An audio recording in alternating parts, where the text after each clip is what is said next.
Vault 440 Audio presents Ash Rats, Stories from the Wasteland, a Fallout audio anthology.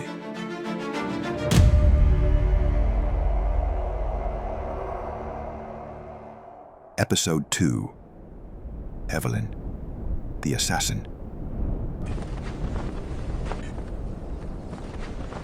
The Red Rocket Station had been dead a long time, but it still had its uses.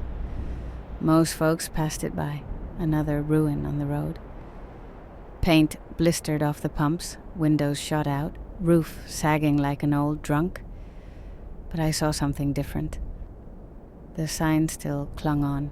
Red Rocket, rust eating the letters, paint bleeding into pink scars.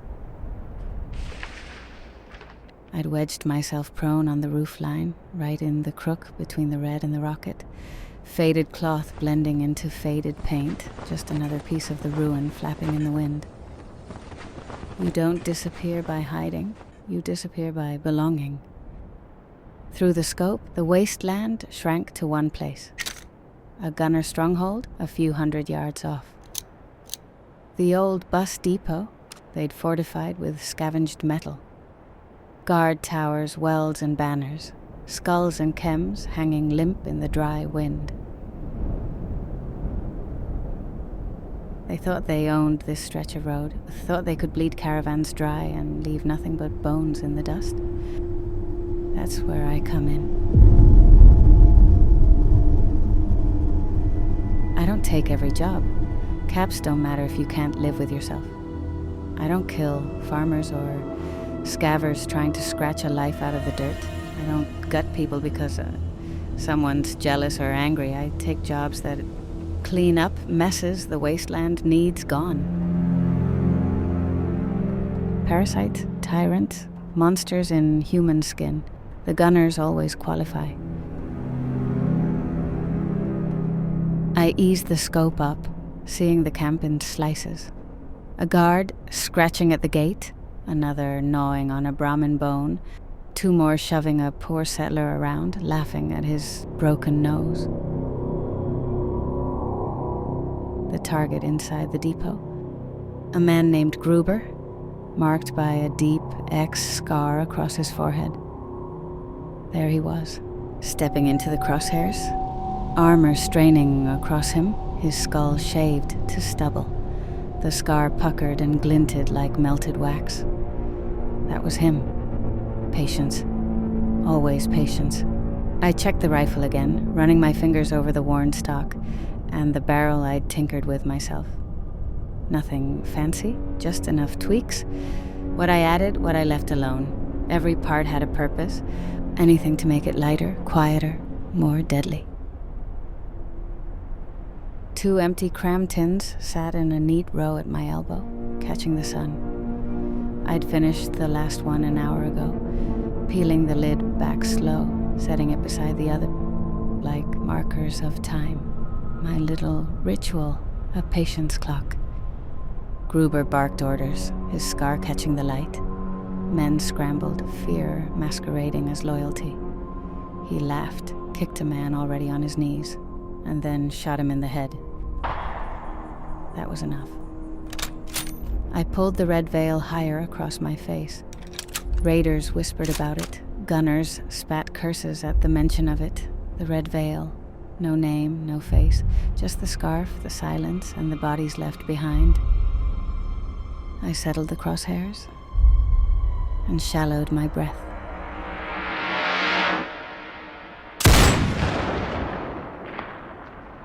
Gruber's skull opened like rotten fruit, his body folding sideways before the echo finished rolling across the hills. One less monster. His men panicked, firing wild into the dust and shadows, but none of them saw me move. By the time the echo died, I was already gone. Veil tied across my face, boots carrying me deeper into the wasteland.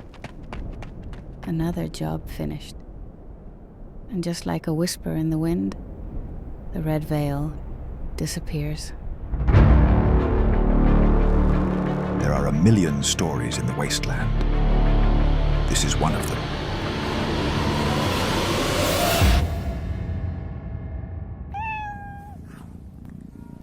This is Nyx, my best friend, my confidant, my shadow in the dark, my alarm clock, and occasionally my judgmental roommate.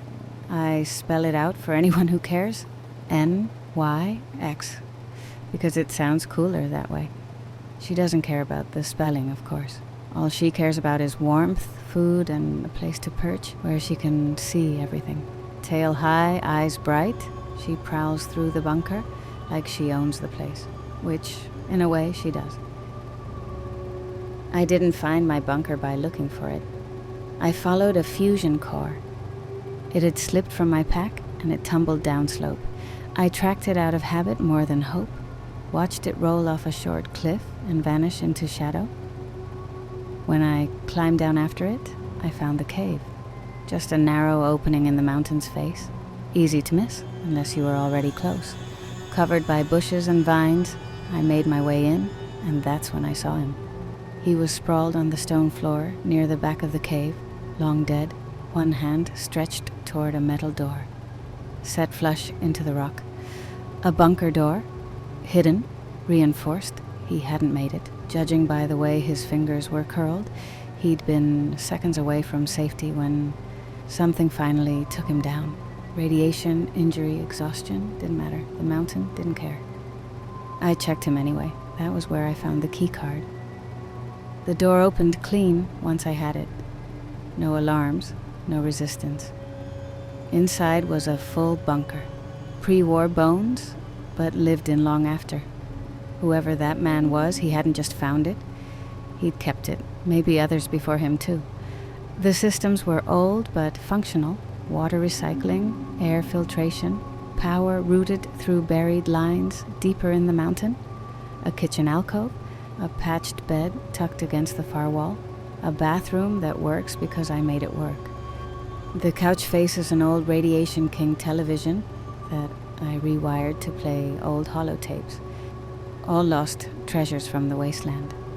Sometimes it's old pre-war television, sometimes it's home movies of people who are long dead, all hollowed voices that flicker across the wall, keeping me company when I need it. It took some time, but I cleaned it out, piece by piece, spot by spot, my fortress, my home. Over the years, I added what I needed and stripped out what I didn't. A real workbench went in first, solid, heavy, bolted down. Spare parts, solvents, calibrated scopes, reload kits. A place where weapons came apart and went back together better than they were before. Fixing things calmed me, always had. There's also a second way out of here, if I ever need it. A door in the bunker leads up a ladder and into an escape tunnel. It comes out beneath a hidden trapdoor higher on the mountain, buried under dirt and scrub, the kind of place no one looks twice at unless they already know it's there. The first time I opened it, I nearly died. I caught the sound just in time, the soft mechanical whine of a turret waking up. Old, but very much alive. With the terminal in the bunker, I was able to teach it who belonged here. Now it watches the tunnel for me. Out there in the wasteland, it's fire and blood. In here, it's quiet. Mine.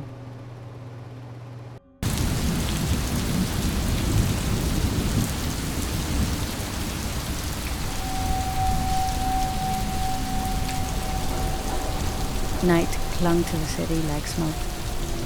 Boston used to be alive. Lights, noise, people spilling into the streets.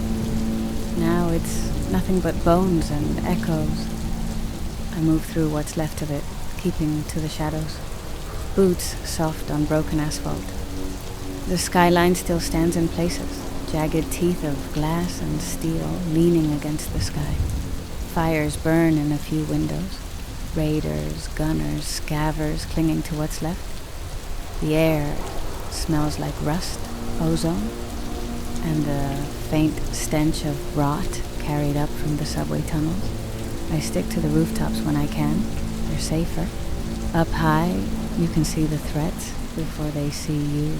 Feral ghouls pacing the alleys, wild dogs tearing at scraps, My red scarf is pulled up over my face, the veil tight. Down here, the name Red Veil actually means something. Whispers travel faster than bullets. I move quiet, light, using the wreckage like cover. The rusted shell of a vertibird, the broken frame of a billboard, a stack of half-burned crates. The city is a maze, every turn promising teeth, bullets, or worse. Gunshots echo somewhere off to the east. Rapid shots, probably a scabber's argument gone bad. I pause, listen, wait. The wind carries the sound away. I move again. The job came through earlier that day from a contact in Goodneighbor, my handler if one to call him that. First I get a signal, a faded blanket tied to the overpass like a flag. Same spot every time, that's how I know. If the blanket's there, there's work waiting. Then I make my way to the drop-off. Goodneighbor sits behind its patched walls, like an island in a sea of ruin. Getting there's the hard part. Between me and the gate, there's a few blocks of bad territory. Raiders, gunners, and worse. A city full of things that never sleep. I take the high route. Rooftop to rooftop. Crumbling brick under my gloves, rusted drain pipes, rebar jutting like broken ribs, every jump timed, every movement quiet. My rifle slung across my back, weight familiar, balanced. The moon slips behind a cloud and I stop for a moment, crouched behind a rusted ventilation unit. Below, 2 raiders drag a settler into the street. They laugh while they search his pack. I keep moving, not my fight, not tonight. From the rooftops, it looks alive. Fires burning behind the walls, spotlights sweeping across rusted gates, smoke curling from burning barrels. But underneath the light, there's rot. Goodneighbor is not the kind of place you stroll into without watching your back. It's dark, rough, and full of the kind of people who make a living off other people's mistakes. The kind of place where you keep one hand on your caps and the other on your weapon. It's where all the unwanted things end up. Drifters, junkies, fixers, triggermen, and killers who've run out of favors. You can buy anything in Goodneighbor. Information, chems, companionship, a clean shot to make someone disappear. The trick is making it back out alive after the deal's done.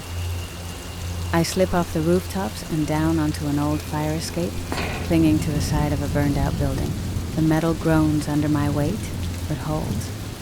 Below, in a narrow alley, lit by a single dying bulb, 2 drunks stumble out of the third rail. Music leaks, curling through the air like smoke. One trips over a trash bin, curses, and disappears into the shadows. The other laughs until he starts coughing blood. I wait for the noise to fade before I move. I slide down the ladder and drop down quietly. The alley behind the hotel is darker, the kind of dark that swallows whole. I know the way by memory, past the half-buried dumpster behind the broken conduit line, 4th brick from the bottom on the north wall. I press my thumb into the cracked mortar, twist and pull. The brick slides free, smooth from years of use. Inside the hollow space, a small tin box waits, clean, unmarked. I lift the lid and take out the holotape. The label is scratched clean, except for a single red mark. That's all I need. I slide the brick back, lock it into place, and melt into the shadows.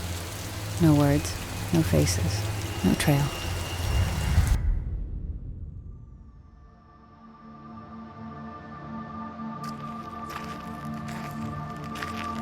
The walk back takes time. I don't rush it. You never should. Hurrying in the wasteland gets you followed, or worse, remembered. I cut through the skeleton of the old city. By the time I reach the hills north of the ruins, the sky's starting to turn the color of cold metal. Once I reach my bunker, I never go straight in. I stop behind a rock outcrop overlooking the entrance and let the world settle. I scan the slopes, the tree line, the paths I came from. I always do. One careless step is how you give away your home, and I'm not going to lead anyone to mine.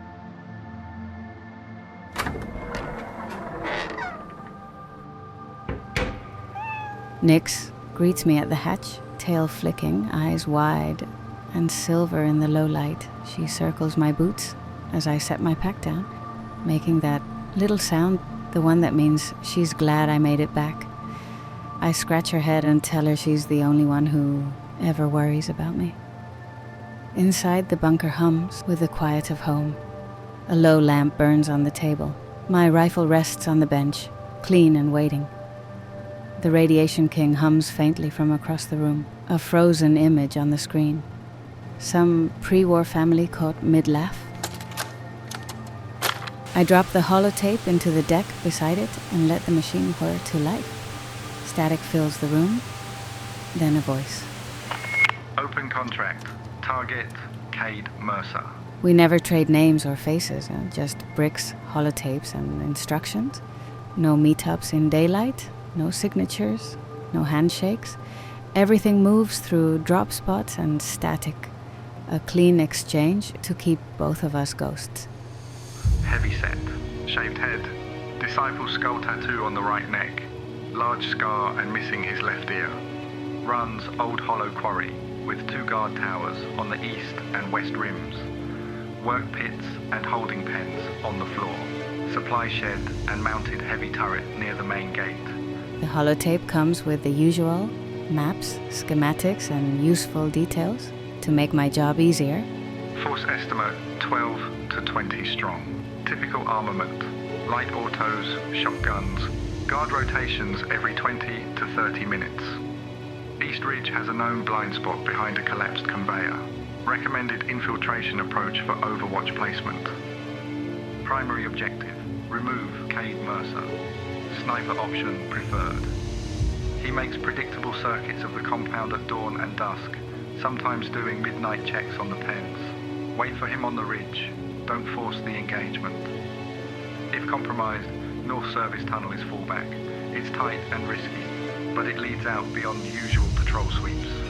Payment has been deposited at the usual pickup. Good luck.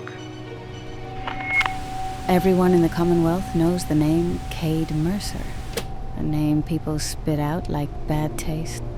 Raider leader of the Disciples. Ruthless, sadistic, known for torture and killing for sport. He's guilty of more murders than the Commonwealth can keep track of. Responsible for caravans found gutted on the road, for settlements burned, just to make a point. He's the type of demon that keeps people hiding in fear. I sit there for a while, just listening to the bunker breathe, the slow pulse of the air vents. Nyx purring next to me. The job sounds simple, but they always do.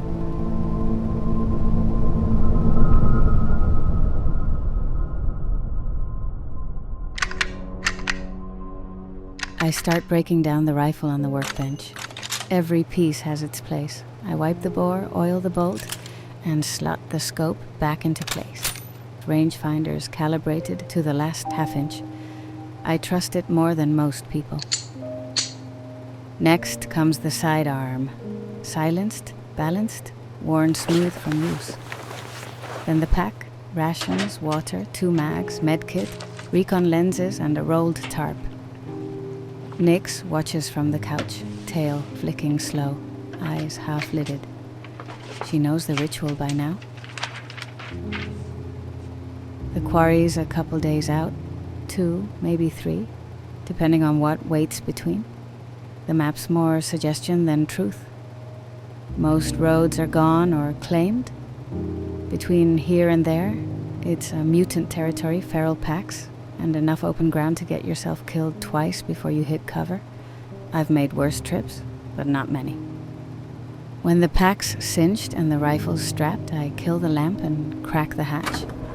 The cold hits first. Clean, dry, carrying the scent of iron and ash. I pull the red veil up over my face and step out into it. Another job and another ghost to put down.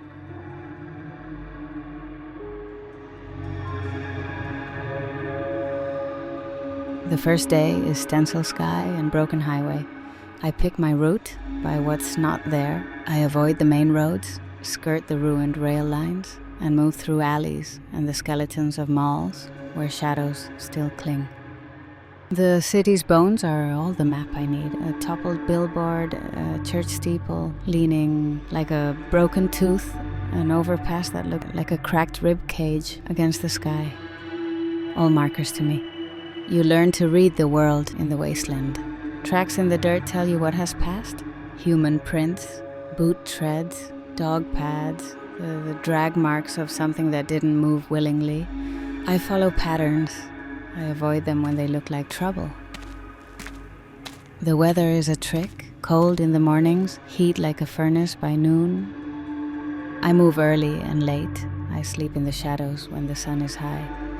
My pack is light for a reason. Every ounce matters when you're crossing open ground. Rations are measured. 1 tin of cram for each day, and boiled water in my dented canteen. At dusk, I climb a ridge and let the city lie beneath me.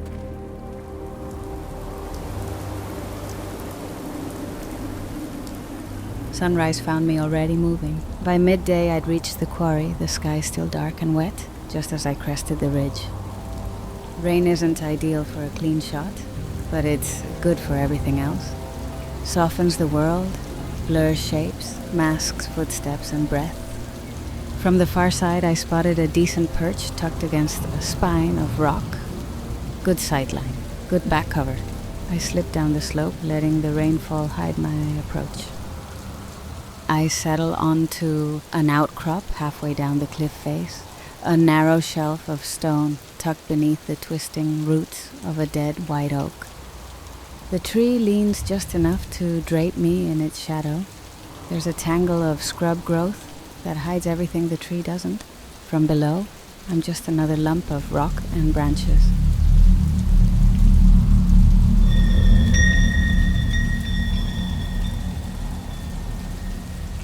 I ease myself into the hollow at the base of the trunk, feeling the steady cover at my back, bark, earth, and the quiet promise of elevation.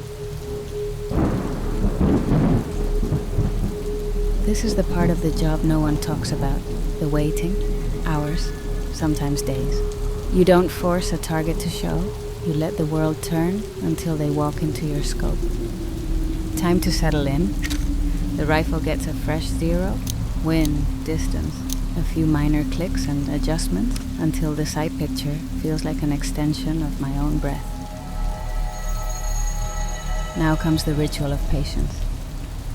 A can of cram cracked open, the metal lid bent back with a soft pop. Dinner, whether I want it or not.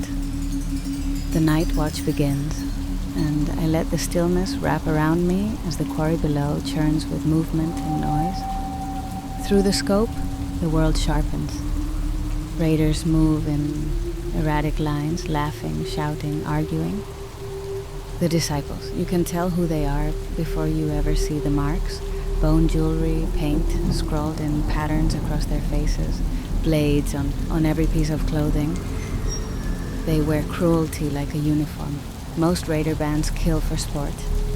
The disciples do it because they enjoy watching people suffer.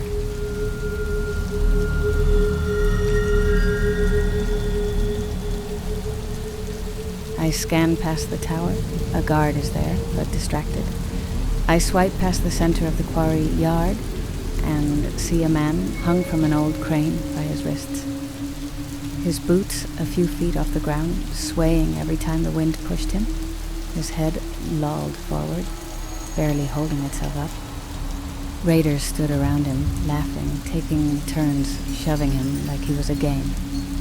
One of them stepped in close and drove a knife into his side just to hear him scream. He pulled it free like it was nothing. I felt my jaw tighten, slow and quiet. I've learned not to pretend this world makes monsters by accident. It rewards them. It teaches people that cruelty keeps you fed, that fear keeps you alive. But that doesn't make it easier to watch. It just tells me exactly why people like this don't get to keep breathing. I eased my finger off the trigger and kept watching. Not yet. I slide the scope over to the opening of the mine, a big black mouth in the rock wall. 2 guards flank it, rifles slung loose, but their eyes sharp. There's a movement inside, and a steady stream of bodies coming and going, dragging crates, hauling scrap, tools, maybe more weapons. Organized chaos. For a gang like this, it means someone powerful is in charge. I scanned the perimeter again, no sign of Cade Mercer, just the monsters he's built. The tape said he'd make rounds around dusk, checking the lines, making sure no one's stealing from his haul. I've learned not to trust tapes. People lie, schedules change, targets die before you get there. Still, I wait, but no target tonight.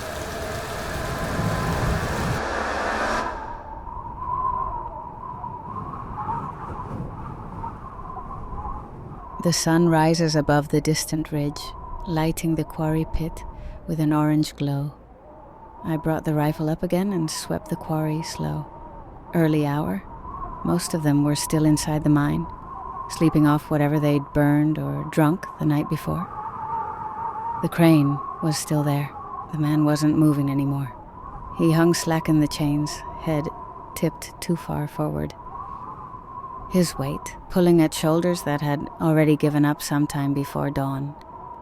No one laughed now. No one even looked at him. There wasn't much else stirring, a fire smoldering low. One raider, pissing against a rock before wandering back underground. I set the rifle down and peeled open a tin of cram. I eat in silence. It's warm now, sticky, the taste almost gone to metal. My eyes burn from staring through glass, but I don't shift, don't move. Stillness is part of the job. Stillness keeps you alive. When I lift the rifle again, he's there, Cade Mercer. He shambles out of the mine, like the darkness spit him up. He's a mess of a man. Filthy boots, grease-caked hands, a gut hanging out from beneath a ripped combat harness he's long since outgrown. Sweat stains darken the straps across his chest, and his skin has that sickly, grayish look of someone who lives on chems, violence, and whatever he can steal off a dead body. His beard is patchy, uneven, like he tried to shave with a rusted knife and got bored halfway through. Big disciple's tattoo on his neck, large burn scar, and missing ear. It's him, the leader of the disciples, and the reason I'm here.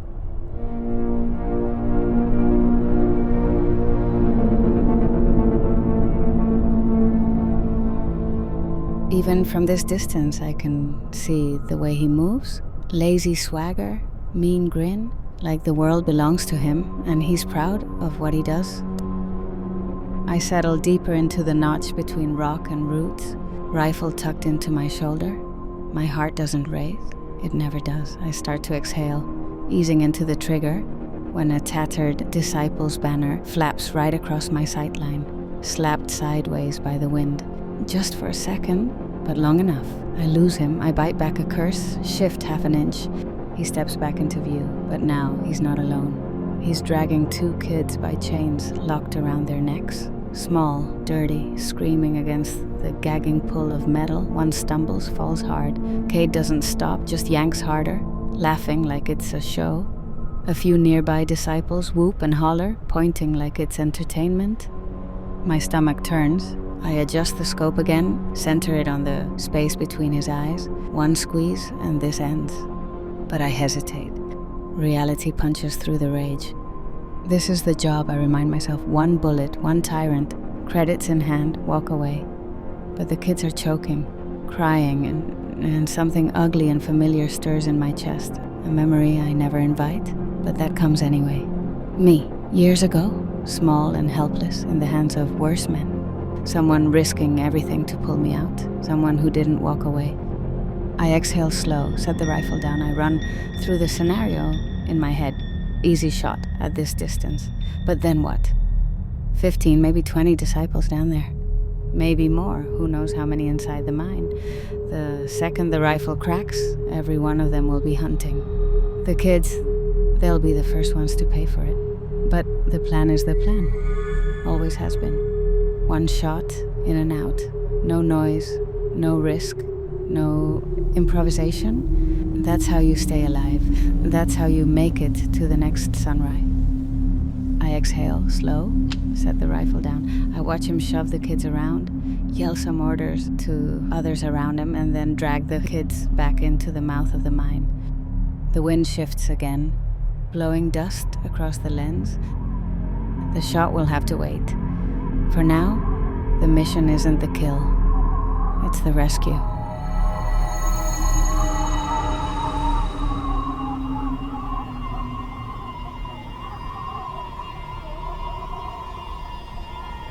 My breath leaves a rough whisper against the veil. It's the first time I've ever hesitated on a contract. The first time I've ever let the mission bend. Cade Mercer will die, just not yet. First I get those kids out. Quiet, clean, no alarms, then I put a bullet in him on my terms, not his. For the first time in years, I change the mission.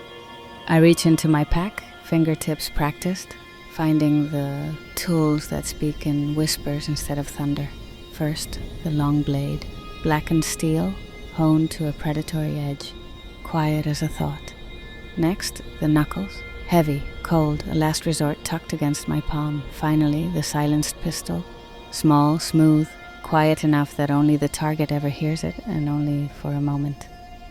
I holster each piece in familiar places. I wait till dark, then start my descent down the cliff. Boots finding narrow ledges and jutting roots like I was born on stone. I keep low, hugging the rock face as the wind kicks up dust from the quarry floor. Voices echo upward, raiders laughing, metal clanging, someone screaming in the distance. The disciples are always loud, cruelty is their music. The entrance glows faintly from a generator they've rigged, flickering in and out. I finish the descent. The ground crunches with gravel underfoot, so I step where the shadows swallow sound. Patches of dirt, the edges of old machinery, the carved tracks where carts once rolled. By the time I reach the edge of the camp, my heart beats steady, focused. This just got harder, but hard doesn't scare me. Hard just means it's worth doing. The quarry floor is a maze of shadows and broken stone, and I use every inch of it. I circle wide, keeping low until I spot him. A disciple slumped on a crate near the outer path, bored, half asleep, the glow of a lantern behind him, casting a shadow long and perfect. It gives me all the cover I need. I slip behind him like smoke. One hand clamps his mouth, the other draws the long blade across the gap between us. A quick thrust under the rib cage, deep, precise, and his breath shudders out against my palm. No scream, no warning. I ease him backward over the crate and into the dark behind it, tucking him out of sight unless someone decides to take a long, curious look. From there, it's a dance through the debris. I move from stone to stone, pressing my back against the cold faces of massive slabs carved out decades before the war. A rust-eaten crane looms over me like the skeleton of some metal beast, its broken arm dangling, cables swaying gently in the night wind. The dead settler still hanging limp and lifeless from the chain. Ahead, the mine entrance glows faintly. Generator lights flickering in and out like dying fireflies. I crouch behind a mound of marble blocks as two disciples push past each other, laughing, and stumble into the mine. Their voices fade into the tunnel. A moment later, only one comes back out. I'm already within reach. I climb over the rubble, smooth and low. He pauses near a stack of barrels, lights a cigarette, breathes in deep, like the world owes him the smoke. That's his mistake. I put a single round through his skull with the silenced pistol. He drops like a sack of scrap. I'm on him before the dust settles, dragging him behind the barrels, folding him down out of sight. I turn, just in time to see another raider rounding the corner. Too close, eyes widening. No sound, but the gasp he never finishes. He collapses gently, softer than he deserves. The mine entrance looms ahead. Dark, damp, echoing with the distant clatter of chains and voices. A throat of rock I may not walk back out of. But the kids are somewhere in that darkness, and that means there's no turning back now. I slip inside. The air changes first. Cold, wet, heavy with dust, and the sour stink of things that should have been buried deeper. A single burn barrel throws flickering light across the tunnel, shadows jittering like they're alive. The walls sweat moisture, every drip echoes like a footstep. Far off, I hear a scream, high, small, a kid. I move faster but careful, hugging the beam supports, slipping past piles of discarded junk and half-melted machinery. Something crunches under my boot. Busted chains, shackles, fresh. A few yards in, the smell hits me. Rot, old blood, and something sweet underneath. I shine my light for just a second, low to the ground. Bodies, at least a dozen, thrown in a shallow pit like trash. Limbs tangled, skin gray and waxy. Too many to count. I swallow the anger burning up my throat and kill the light. The tunnel widens at the end into a yawning black chasm. An old mine shaft drop, reinforced by rusted railings that look one good breeze away from collapsing. Wind hisses up from below like that shaft is breathing, and voices. Laughter, cruel and echoing through the dark. Metal clanking, the scrape of boots on stone. There's a narrow cutback path carved along the wall, a jagged gravel trail winding down to the shaft floor like a broken spine. One slip, and that's it. But it's the only way. I'm a step from the cutback when I catch movement. Just a shape peeling off the rock wall ahead. A raider shuffling along, mumbling to himself, great. One more obstacle I don't have time for. He doesn't even notice me. Sloppy, overconfident. I'm already moving before he finishes his next breath. My hand clamps over his mouth, and his whole body jerks in surprise. I drive my knife up under the back of his neck, quick, tight motions, the way I was taught. He lets out a strangled cough into my palm, legs giving out, and I lower him to the ground as quietly as I can. When he finally stops twitching, I hook my fingers under his collar and drag him a couple of feet to the edge of that shallow pit. I don't look too long at the bodies already in there, just enough to make sure there is space. Then I give him a push with my boot, and he slips down to join the rest with a soft, ugly sound. The smell rises up, a warm, rotten wave that sticks to the back of my throat. I swallow hard, wipe my blade on my pant leg, and force myself to focus forward. No turning back. I square my shoulders and head toward the narrow cutback path, spiraling into the mine's belly, where the screams echo up from the dark. I take it slow, sliding sideways, keeping one hand on the cold rock. Gravel skitters off of the edge and plummets into the abyss. No one notices. By the time my boots hit flat ground again, the air feels heavier, wet, metallic, wrong. Eyes adjust, and the first thing I see are the decorations. Disciples always had a flair for horror, but this is another level. Skulls wired together with frayed electrical cords hang from the ceiling like chandeliers, some still with scraps of hair stuck to them. Against the far wall stood a makeshift X-frame of lashed together poles. A long dead body still strapped to it, slumped forward as if exhausted by dying. Someone had wedged a radstag head above it, like a crown, half rotted and staring with empty sockets. I press deeper, hugging the cavern wall. The tunnel widens, and then widens again, and then it opens. I step to the edge of a vast underground hollow, so big I have to blink twice to take it all in. A whole pocket beneath the quarry, hidden from the world. Shacks and lean-tos fill the cavern floor, slapped together out of scavenged sheet metal, planks, tarps, whatever the disciples stole last. A few cook pits burn, smoke drifting up toward stalactites, lost somewhere in the dark overhead. Raiders mill around inside their shacks, arguing and drinking, sharpening weapons. One is skinning something on a table I decide not to look too closely at. The whole place hums with a kind of lazy cruelty. But only one of them is paying attention to anything outside his own little world. The raider by the cages.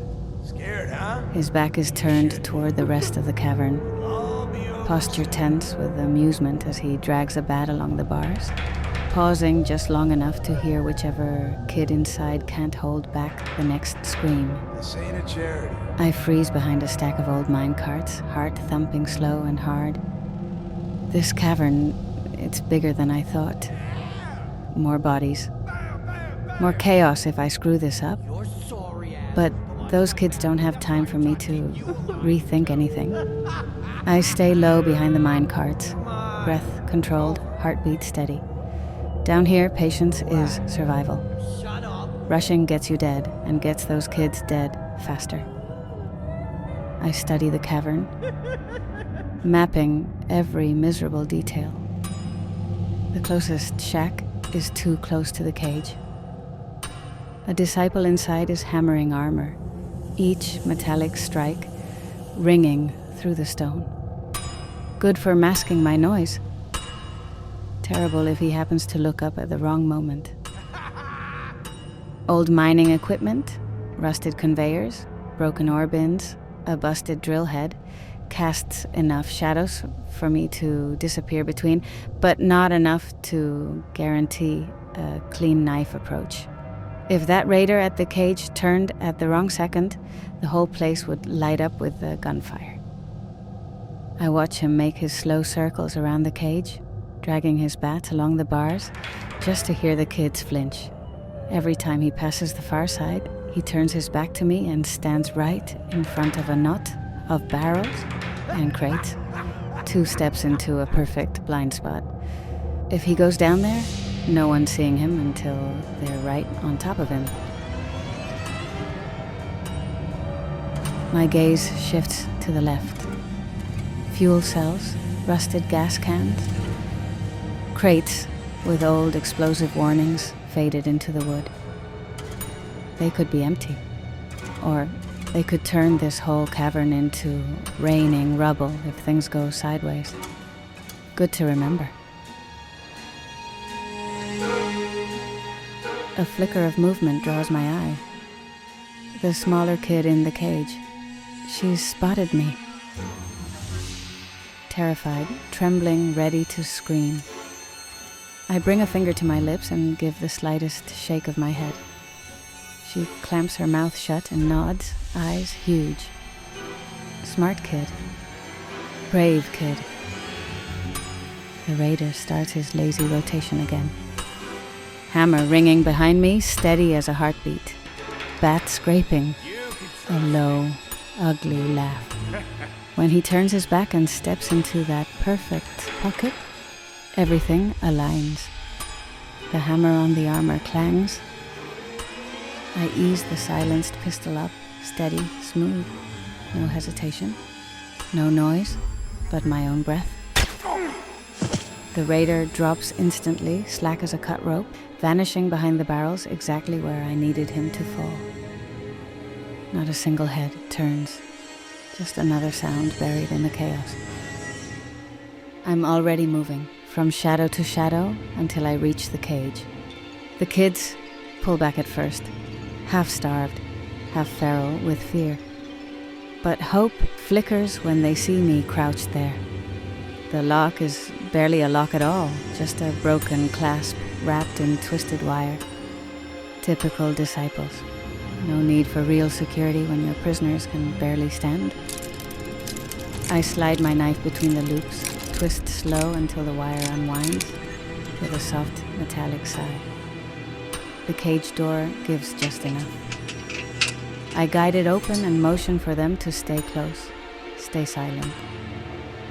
I reached for a machine gun propped against a nearby crate, slow as a shadow. A raider, just a few yards beyond, is hunched over a fire, cooking something. One wrong move, one clatter of metal, and he'd look up. I ease the weapon free without a sound, heart steady, eyes on the back of his greasy head. One breath, and I slipped it into my sling before he ever stirred. The children follow close, bare feet trembling against the cold stone, but they move. One last chance. That's enough. What do you say? We slip behind stacks of crates and carts, keeping low, Kill that prisoner. matching our pace to the rhythm of the cavern, the hammering, the conversations, the shuffle of boots on grit. No one looks our way. Just need to reach the base of the cutback. Once we hit that incline, we can vanish into the dark before anyone notices one fewer monster and two fewer victims. And just as we got to the base of the cutback, our luck ran out. That's when the raider at the cook fire finally noticed the empty cage below and the movement at the ramp. What the? His shout tore through the cavern like a flare. The hive was awake. Over here! I shoved the kids forward, told them to run with every ounce of urgency they had left. They bolted up the gravel path, bare feet, scrambling for traction. The cook came at me fast, swinging a glowing fire poker, like he thought he'd invented violence. I stitched a line across his chest before he got halfway. Another raider charged up behind him. I swung the barrel and shaved him down with a few more rounds. A second of silence. Then I remembered the gas cans and the mystery crates stacked like a barricade. If there was ever a moment to gamble, this was it. I swung the muzzle and fired. The impact was instant, then a massive bloom of fire that punched the cavern sideways. The cavern ceiling collapses behind it, crushing shacks, tents, and at least a dozen disciples, burying their screams under a mountain of rock and dust. I turned and sprinted up the cutback, gravel and dust raining down. The kids were halfway up. I forced my legs to close the distance. When I risked a look back, I saw Cade climbing out from under a collapsed shack. Even from here, I could see the anger on his face. You're dead! Hear me? He spotted me immediately, rage, disbelief, and recognition all at once. Kill him! I met his stare for a fraction of a heartbeat before I forced myself to run harder. Is it over? A raider lunged at me near the curve in the path. I smashed the butt of the machine gun into his face, felt bone give, and kept moving. Another raider peeked over the top ridge of the cutback, just long enough to aim. He fell to the ground, and his shotgun bounced towards me. I picked it up and slung the machine gun aside. 2 more steps, and we broke into the mouth of the mine, just as the first light of dawn spilled across the quarry. That light was the only mercy. It meant most of them were still inside, still adjusting, still confused. We were out of the mine, but we weren't safe yet. I pointed the kids toward the hillside, toward the big boulder jutting out like a shield near the broken stretch of fence. Run there. Hide there. That was the silent command I shoved into their terrified eyes. They understood. They flew through the gap in the chain link, vanishing into the brush. I stayed behind, circling wide to pull the noise toward me. A raider burst out yelling threats he'd never finish. There you are! I dropped him with a blast from the shotgun. Gunfire spit from inside the mine. I dove, rolled through gravel, came up firing. The second raider folded before he could level his gun. No time to savor any of it. I sprinted to the far side of the complex. One more raider came scrambling down from the tower platform, halfway down a rusted ladder. I racked the shotgun and fired, sent him tumbling before gravity finished the job. I pumped the action again, felt the empty click, no shells left. I dropped the shotgun, planted a foot on a crate, and vaulted over the low crack in the fence line. I was one heartbeat from clearing the fence when something clamped around my ankle. The ground ripped up toward me and I slammed down hard. Breath blasted out of my chest. I twisted just enough to see the source. Cade Mercer. I want you to see the face of the guy who's gonna string your guts up on my balls. The bastard had closed the distance faster than he had any right to. I was on the ground, rolling over, still stunned from the impact as he barked orders to the raiders around him. Find him and kill him! Wordless snarls that sent the last of his raiders scrambling in the completely wrong direction. Take him down! Get him! Chasing ghosts instead of the kids. Look around, we couldn't have got far. Cade turned back to me, sledgehammer in hand. On, little girl. He swung it down toward my face. I rolled just in time, the wind off it hot and fast, gravel slicing my palms. The hammer cratered the earth inches from where my head had been. I kicked sideways hard right into his knee. Come on! Too much weight on a joint, never meant to carry it. He stumbled, bellowed, tried to right himself with brute mass alone. Another swing. Wild, heavy, sloppy. He missed again, the arc dragging his balance off-center. I grabbed a handful of dirt and threw it in his face. That opening was all I needed. I slashed the knife across his ribs. Once, twice, just enough to register. His scream shook the air, drool dripping from his mouth. He lunged, swiped the knife out of my hand and grabbed me, hauling me off the ground with both hands, like he meant to squeeze the life out of me. You can win this? I'm just getting started. My ribs felt like they were folding inward. I thrashed, trying to grab a hold, but his rank, sweaty skin preventing me. I angled my head back and slammed my forehead into his nose. Cartilage crunched. His grip faltered and I dropped. I hit the dirt, rolled, reached for the only thing close enough to matter, the sledgehammer he'd dropped. My fingers closed around the handle. His shadow loomed up behind me, roaring, bleeding, still ready to kill.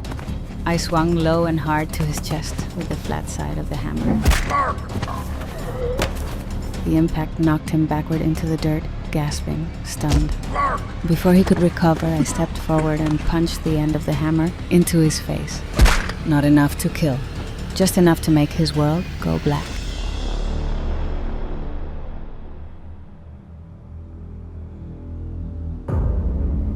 When he woke, he wasn't on the ground anymore. He was hanging 3 feet above it. The crane had a new weight on it. The chains creaked the same way they had earlier. Only now it was Cade Mercer instead of the man he'd left to die. The quarry doesn't care who was on the hook. Barely conscious, barely breathing.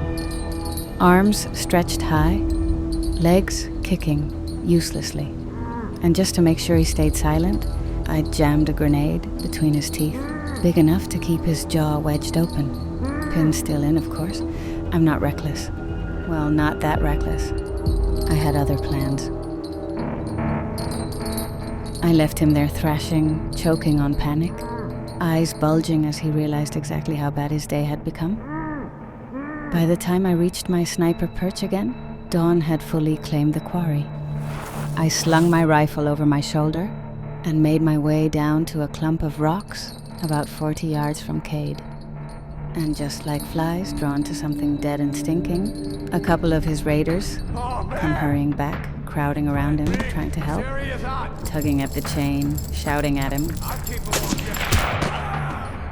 I took the first raider out, trying to lower the crane arm. Cade thrashed harder when he saw me.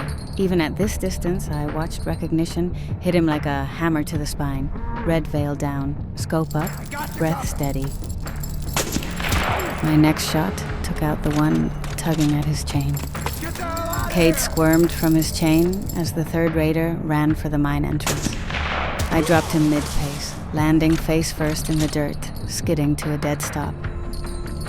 He swung helplessly, my scope tracking the arc of his panicked motion. Then, just for a heartbeat, he faced me dead on. His eyes widened. He finally understood. My crosshairs found the grenade. I squeezed the trigger. The grenade in his mouth turned his scream into a fireball. A blossom of red, white, and dust swallowed him. The quarry went silent. Cade Mercer, leader of the Disciples, butcher of half the Commonwealth, was finally off the map. And I still had 2 kids to get home.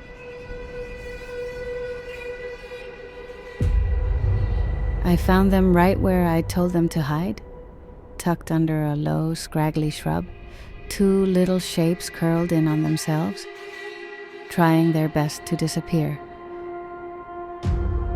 When their eyes met mine, something in my chest finally unclenched. I motioned them out, kept them close. We started the long walk back toward my bunker. Every few minutes, I dropped to a knee, rifle up, glassing the ridge lines and the broken path behind us. Nothing moved. Just dead rock, drifting dust, and the distant echoes rising out of the quarry. If any disciples were still breathing, they were too busy picking through the rubble than to think about tracking us. I rummaged through my pack and ripped a few strips from my bedroll, twisting and tying them into crude little foot coverings for the kids. We had tough terrain ahead, so they needed something. These will do for now. I pushed the pace, quiet, steady, deliberate, and the kids matched it as best they could. And for the first time in a long while, I wasn't just moving for myself. The kids crowded just inside my door, like they expected someone to yell at them for tracking dirt. Nix trotted right over and head-butted the smallest one. They giggled, real giggles, the kind kids make before the world teaches them otherwise. I stood there longer than I meant to, watching them pet her, watching their shoulders loosen, watching them become children again. And damn if it didn't take me straight back. I grew up in a place that gave me a roof, a bowl of soup, and a woman who tried her best with what the wasteland left her. I never hated it. I just thought there was more out there for me. Turns out more was a slaver gang who grabbed me the night I ran away. I barely lasted a month with them before a man found me. A quiet, scarred old soldier who cut their throats before they could even grab their guns. He didn't teach me to kill. He taught me to hunt, to track, to listen, to live off the land, to sleep with my back to a wall and a knife under the pillow, because the wasteland didn't care how tough you thought you were. He taught me how to survive. The rest, I figured out on my own.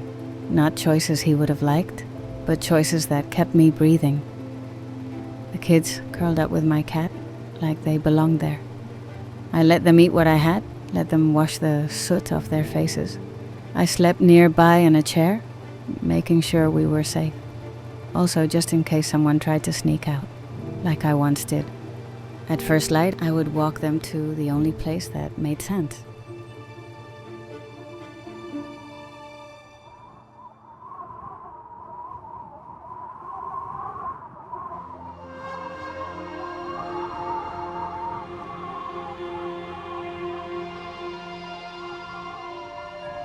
The old motel looked the same as it had when I was little. A long row of sagging doors, patched roofs, and faded paint. But now it sat behind a solid wall of scrap metal and stone. Guard towers at the corners. A few families tending a small garden out front. Someone had even rigged up a real wind turbine on the roof. For the wasteland, that counted as luxury. Ali always did know how to turn scraps into a sanctuary. Kids playing kickball with a crumpled can spotted us the second we stepped in. They froze when they saw the 2 new arrivals, then swarmed fast as rad roaches, but twice as friendly. The little girl clung to my leg at first, peeking around as one of the older kids approached. She was maybe 14, hard to tell in the wasteland. She kneeled down and offered her a big red marble. The girl took it with a tiny smile, and just like that, she wasn't alone anymore.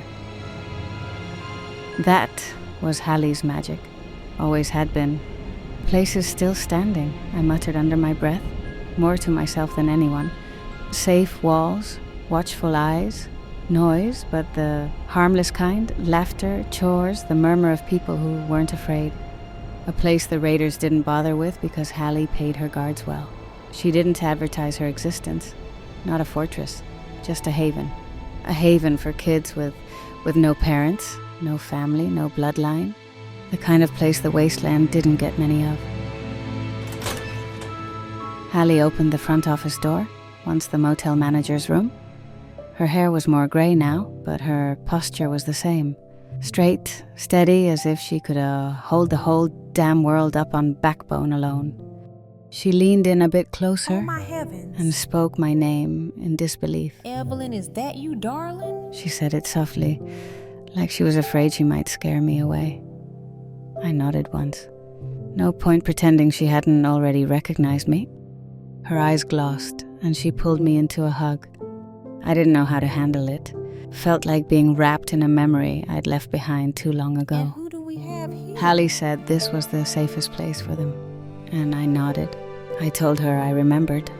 The words scraped out of me, heavier than I intended. We talked about times many years past. We talked about surviving, about the man who had saved me after I ran, about how he would have been proud I didn't leave these 2 in the dark. The kids hesitated at the door, then doubled back and wrapped themselves around my waist. Quick, tight hugs, the kind that hit harder than any punch I've taken. I told them to get inside, stay close to Hallie. They nodded and ran off toward the other kids. I stayed just long enough to see the door close behind them. I stood alone in the dusty courtyard for a moment, listening. It felt like a goodbye I'd already lived once. I turned away before it got too familiar. The wasteland didn't wait for anyone, not even kids with fresh hope.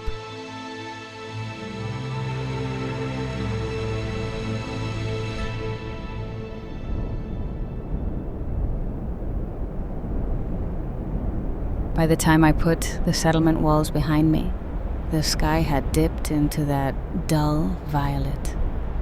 The color that means the Commonwealth is deciding whether it's going to let you live another night. The kids were safe. Hallie would see to that. It should have felt like closure, like something settled inside me, but all it really did was stir the old truth back to the surface. I can save a few. I can cut the rot out when it crawls too close. But men like Cade Mercer, they grow back like mold on damp concrete. There's always another one waiting to take his place. Another shadow that needs to be erased before it starts dragging people into the dark. Some people get to walk away from the darkness. I'm the one who walks into it. The red veil isn't something I put on. It's what's left when everything else is stripped away. Somewhere out there, another shadow is already taking shape. And when it reveals itself, the red veil will be waiting.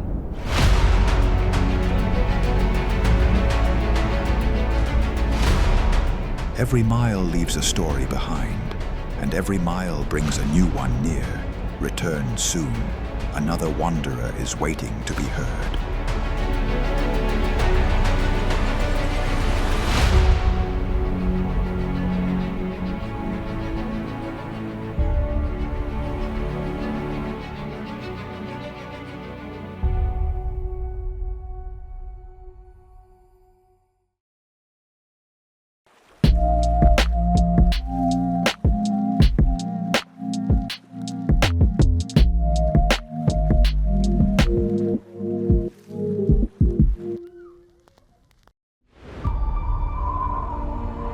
Coming up this season on Ash Rats, Stories from the Wasteland. Every survivor has a tale. Every wanderer carries a past. And every episode reveals another life carved from the ruins. Eddie, the detective, a missing heirloom, a family in danger, a private eye who never stops digging until the job is done. Evelyn, the assassin, a hired gun who only eliminates the worst of the worst, is forced to choose between a contract and her conscience. Henry, the outlander, a reclusive hermit, rescues a wounded stranger and discovers the real truth of his identity. Darren, the opportunist, a greedy wanderer searches for a legendary vault that winds up being far more than anything he imagined. Marcus, the soldier, an elite Brotherhood recovery team on a mission to find lost tech, uncovers something far more terrifying.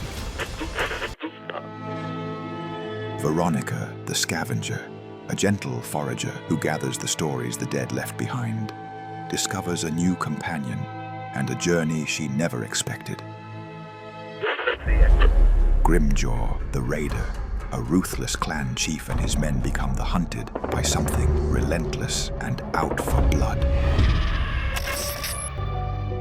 Ollie the robot, a small and hopeful helper and his owner, discover that in the wasteland, even tragedy can bring new beginnings. Clint the ghoul, a silver-tongued wanderer with a taste for Nuka-Cola and dusty old novels, sets out to find the motherlode of pre-war books. Noah, the survivor, a man from the old world, lost in time, awakens only to find the ruins of a past he doesn't remember. Vault door cycling sequence.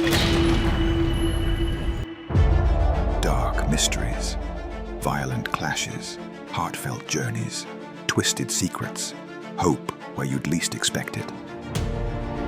Vault 440 presents 10 different lives, 10 different stories, all born out of the ashes. There are a million stories in the wasteland. These are some of them.